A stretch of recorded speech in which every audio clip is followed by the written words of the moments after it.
The shift starts cleaner than usual, not smoother, just cleaner. Boxes stacked straighter, labels checked twice, stations reset early, voices lower than they need to be. Nobody says district manager yet, not out loud, but the word is already in the room. You can feel it in the way people move when they're trying not to make the mistake before the mistake even has a chance to happen. Jay wipes the front counter again. It doesn't need it. Maya rechecks the prep count.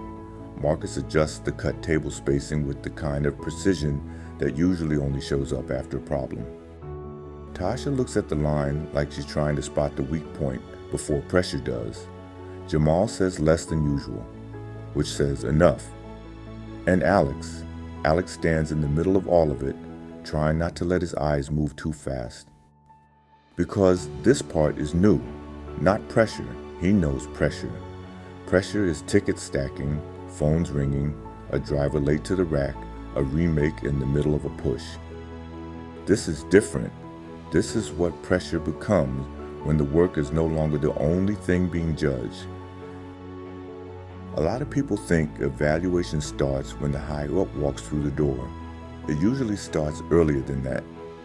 It starts the moment people know they're going to be seen, because being watched changes weak systems fast, but it also changes people. Sometimes for the better, sometimes into a version of themselves that looks sharp for 10 minutes and disappears the second the room relaxes. That's the danger here, not failure. Performance. Because fake order can look a lot like real discipline right up until the first hard moment hits. Alex watches Jay rush to fix something small that didn't need fixing yet. Watches Maya hold on to a correction half a second too long. Watches Marcus say less like he's giving the room space to reveal itself. And that's when Alex feels it, not in the shift, in himself. He's not just hoping they do well today. He's watching for what breaks when everybody wants to look ready. That thought lands heavier than he wants it to, because that is not how he used to think. He used to think like the room. Now he's thinking about the room. And somewhere inside that difference, without announcement, without ceremony, without anyone giving it a name, something in him feels older. The front bell moves. The door opens. It's not the district manager, just a customer. But 3 people look up anyway. Alex sees them and says, "Don't worry about who walks in the door. Just maintain the standards we have been working on and everything will work out fine." Nobody answers, but the room hears him, because that line isn't really about the district manager. It's about identity. And before anybody from outside ever walks in, the first test has already started. The first few tickets move clean, almost too clean. Hands move faster than they need to. Voices sharpen just enough to sound efficient. Corrections happen early, but not always honestly. Jay calls a time before he's fully sure. Maya double-checks something she already knows. Tasha adjusts a label twice, then leaves it. Not because it's right, because it looks right. Marcus notices it first, not the mistakes, the intention behind them. Because this isn't confusion, this is performance. Chris Argyris spent years studying something most teams never say out loud. People don't just act to do the work, they act to look like they're doing the work well. Especially when they feel observed.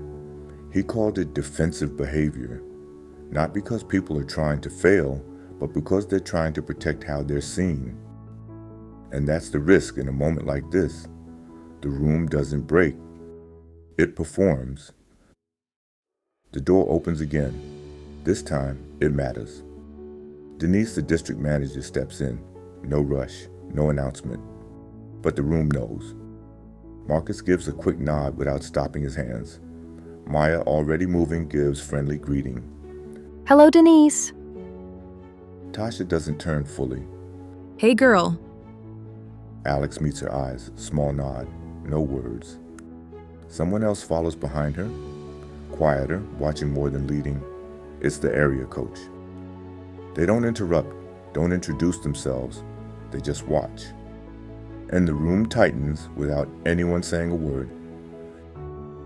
Jay straightens his stance. Maya's voice gets more precise. Tasha moves faster, but quieter. Jamal slows down just slightly, because speed now feels risky. Marcus keeps his rhythm, but his eyes move more. Tracking, measuring. Alex does less, and that feels wrong to him at first. A ticket prints, then another, then 3 back to back. One of them wrong, not obvious, just off enough to slip through if no one's really looking. Jay sees it, pauses, glances, not at the ticket, at Denise. Jay, in a low voice, We can run it. Nobody answers. Alex doesn't step in, doesn't override, doesn't correct for him. He just looks at Jay and waits. Jay looks back at the ticket, then at the oven, then back to the work.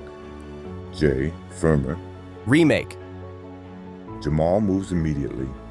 Tasha resets the label. Maya adjusts timing like it was always the plan. No explanation, no performance, just alignment. Denise doesn't react. She doesn't write much. She watches longer than she notes, like she's not just tracking performance, she's trying to understand what changed. Marcus catches Alex's eye for half a second. Something settles, because now it's clear. This isn't Alex holding the standard, it's the room holding the standard. Peter Drucker said culture eats strategy for breakfast, not because strategy doesn't matter, but because under pressure, people follow what the room has proven is real.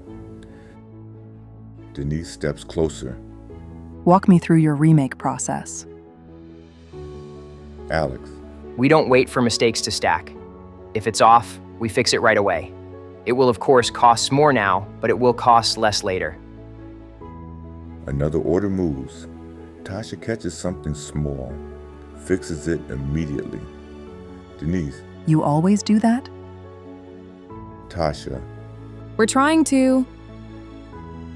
Something shifts, not the pressure, the response to it. Jay slows to accuracy. Maya relaxes. Jamal evens out. The room stops performing and starts being consistent again. The area coach still hasn't spoken, just watching, tracking patterns, who hesitates, who commits. After a few more orders, Denise steps back, says something low to the area coach, looks at Alex for a second, then they leave.